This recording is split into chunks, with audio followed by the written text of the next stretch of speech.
محترم عبدالرحمن رحماني ورور پوښتنه کړې ده که چیرې یو ډاکټر مریض ته په دې نیت پیچکاري ولګوي چې مریض جوړ شي خو وروسته پر مریض باندې پیچکاري بد تاثیر وکړي او مریض مړ شي نو اوس د مریض خپلوان پر ډاکټر باندې د دیت حق لري که نه؟ بسم الله الرحمن الرحیم. حامدا ومصلیا. دغه مسله زه ډېر په وضاحت درته وایم نه خیره انشاءالله خدای دې ما توفیق راکړي او دغه بس اصل دې زه په اصولو درته وایم دغه چې په تفصیل کې ضرورت یې نشته. اوس خبره ده اول دا ډاکټر چې ډاکټر دی دا قانوني ډاکټر دی ډاکټوره لري هغه د دنیا په اصولو کې ډاکټر دی یو دوهم دا دی د دنیا په اصولو کې ډاکټر نه دی دا هغه شانې بس داسې لکه دا اوس نرسنګ یې ویلي کار دغه ډاکټر کوي د دکتوري والا ډاکټر کوي د MBBS والا یې کوي دا راولاړ شو اوس نو پام وکړه دغه دوه ډاکټران یو ډاکټر دی یو نه دی خلکو ته نه دی ډاکټر دا دوه چې ده ته ورکړل ګولۍ ده ته یې ورکړل شربت خو دا ګولۍ و شربت یې ده ته په لاس ورکړل په زور یې د ده په خوله کې نه جوړه شوی ده خپل په لاس وخوړل خپله چې وخوړل دغه شربت یې وخوړل یا دغه هغه دوا وخوړله هر شی چې ګولۍ وروسته ګولۍ تاوان ورته وکړي دا پر دغه که بیا دغه ډاکټر دی یا ډاکټر خبره پرېږده غیر ډاکټر راوخت پر غیر ډاکټر باندې هم شی نشته هغه حکومت به تاجر ورکوي تاجر به ورکوي او استغفار به دی وایي چې دا سړي تاوان وکړي زما خو دوا نه وزده دا یو او که چیرې راولاړ که سو دغه ډاکټر و دوا یې ورکړې وه چې ګولۍ هغه خپله وخوړلې خو ډاکټر دی پوه سوی چې زه په دې کې خطا سوی د یو مرض د بل مرض مې ورکړې وې ګولۍ مې ورکړې وې خو هغه سړي خپل په اختیار خوړلي دي بیا پر ده توبه شته حکومت تاجر ورکولی شي چې یو بند یو څه هغه خوشکه ورته وکړي یو څه یې ووایي نور شی نشته دا خو اوله شوه دوهمه خبره که غیر ډاکټر راولاړ شو اوس هلته دواخانه خلاصه کړې وه خلکو ته ځان ډاکټر ښکاره کړی و MBBS مې کړی دي او قانوني ډاکټر یم و هر رقم دوا چې ورکړله پر هره نقشه کې سړي ته تاوان وکړي پر ده زمان شته که لاس پرې شو ګورې که هر رقم که دی پر خطا وتی که نه که هغه تاواني شو لاس یې پرې شو پر ده نیم دیات شته که هغه مړ شو پر ده پوره دیات شته دا ځای ته چې ښه پام وکړي او دا وه که په هر نقشه کې تاوان وکړي که دی خطا وتلی و که نه وکړي تاوان وکړي بس بلکل پر ده زمان شته که مړ کړي بس هم دم کتې خطا مثلا ستن یې ورکړې وه په ستن باندې ور وکړي اپریشن یې ور وکړي او رایماله یې ورکړه هر هغه شی چې و چې مطلب د هغه په اختیار نه و یا د هغه شربت و ګولۍ ورکړي خو په زور یې پکښې کړي دا یې یو دا خو د غیر ډاکټر شو او ډاکټر بیا خود یې طبیب سم قانوني ډاکټر دی خو په دغه مریضۍ کې ماهر نه دی د مثال په توګه یو سړی دی هغه په دماغ کې هغه تخصص کړی دی خو په معده کې نه دی کړی اوس یې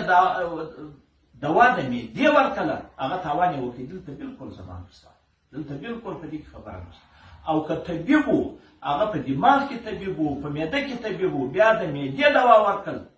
بیا هغه راولاړ که سو پر خطا وتی څنګه رقم دوا یې هغه د معدې دوا ورکړل پر خطا وتلی نه و هغه بیا دوه رقم دا دوه رقم یې پلس دا کوي چې عملي کار کوي چې فرض که یو سړی په سنتي کې ماهر دی لیکن خو چې د کوچني هغه سنتي یې کوله د ذکر سر یې ورپرېږدي سم ماهر هم دی ډاکټر دلته یقیني پر ده باندې هغه زمان شته انبیات پر سم کفاره پرسته دیات نو پر اولیاو دي پر کفاره شته د هغه رقم که دی راولاړ که سو هغه دا ډاکټر خود یې داسې پکښې خطا وتی چې دوا یې د هغه مرض نه ته ور د بل مرض دوا یې ورکړله او دی چې په مکشمیر دلته بیا که هغه تاواني شو پر ده باندې زمان شته که سم دا طبیب حقیقي دی او که چیرې راولاړ شو دوا یې د هغه مرض ورکړله او دی په هغه کې ماهر وروسته مریض تاوان وکړي هغه بیا نو په دغه وخت کې هېڅ شی لا نشته هېڅ شی لا نشته اوس نو خلاصه د خبرو بیا درته وایم دا مسله ډېره ضروري ده چې ډېره خلاصه اول غیر طبیب که راولاړ شو چې طبیب نه و خلکو ته طبیب ځان ښکاره کړی و ډاکټر نه و دکتورا یې نه درلودې MBBS نه و کړی ده که راولاړ که سو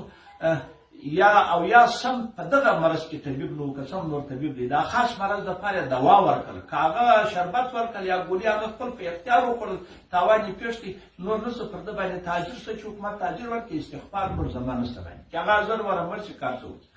او که راولاړ که سو دا غیر طبیب ستنر ولګول یا راولاړ سو اپریشن وکړي یا داسې یو کار وکړي بیا څوک وکړي بیا تاوان وکړي بس پر ده باندې څوک شته زمان شته بس خلاص په هر وخت کې پر ده باندې زمان شته که په خطا یو که پاره کم چې دوا یې ورکړم ستنې ور ولګول پاره کم یې د چا لاس ور وچ کړي داوار شي دوهم که چیرې راولاړ که سو هغه طبیب و سم و هغه ام بی بی ایس یې کړی و هغه راولاړ که سو چې دوا یې یو چا ته د یو چا کار یې کوه عملي لیکن په قرار په عمل کې ته فرض که د لاس اپریشن یې کوه دا چې دې پرې سو او د ذکر هغه ته فرض که هغه سنتي یې کړو د کوچني ذکر سرجن یې پرې سو په دغه صورت کې په اتفاق پر دغه طبیب چې ام بی بی ایس یې کړی هم زما شته او که چیرې راولاړ که سو دی ماهر و خو په دماغ کې او په معده کې نو د معدې دوا ورکړه قرار هغه تاوان وکړي هم زما شته او که دی طبیب و په دماغ او په معده کې دوا هم د معدې ورکړل دوا هم د دماغ ورکړل تاوان یې وکړي دلته زما نشته دا 315 اتیامه صفحه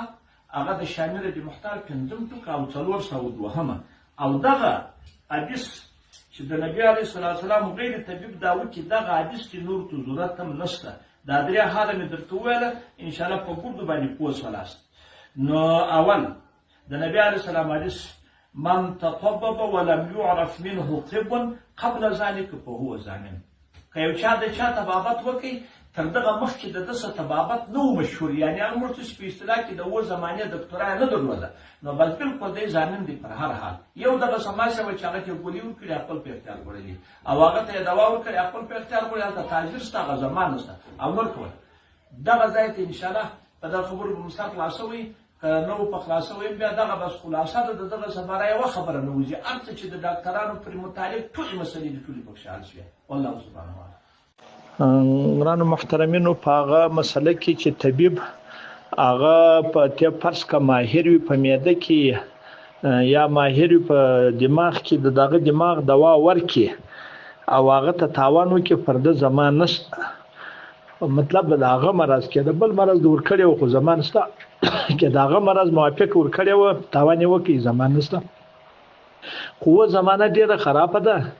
نو دغه د ده تایید چې دی ما دغه د معدې مریض دی د دوا د معدې ورکړی تاوان یې وکړي او دی هم د معدې متخصص دی نو پر ده زمان نشته دغه نو دغه دی او د ده دعوا به نو د ده دعوا تصدیق غواړي که نه غواړي اوس زمانه خرابه ده اوس دغه تصدیق غواړي یعنې نور طبیبان به راولاړېږي دغه تصدیق به کوي چې و دغه دوا چې ده ورکړې ده دا د معدې د موافقه دوا ده وروسته د هغه موافقت هم هغه سړي تاوان وکړي به نو زمان نشته او که ډاکټرانو وویل چې یا دا موافقه نه ده نو بیا خو د ده کول بیا نه دی معتبر دا د زمانې په وجه چې زمانې وسر سړی خو وخت په آخره زمانه ده هغه فساد دی نو سړی رښتیا نه وایي والسلام والله اعلم بالصواب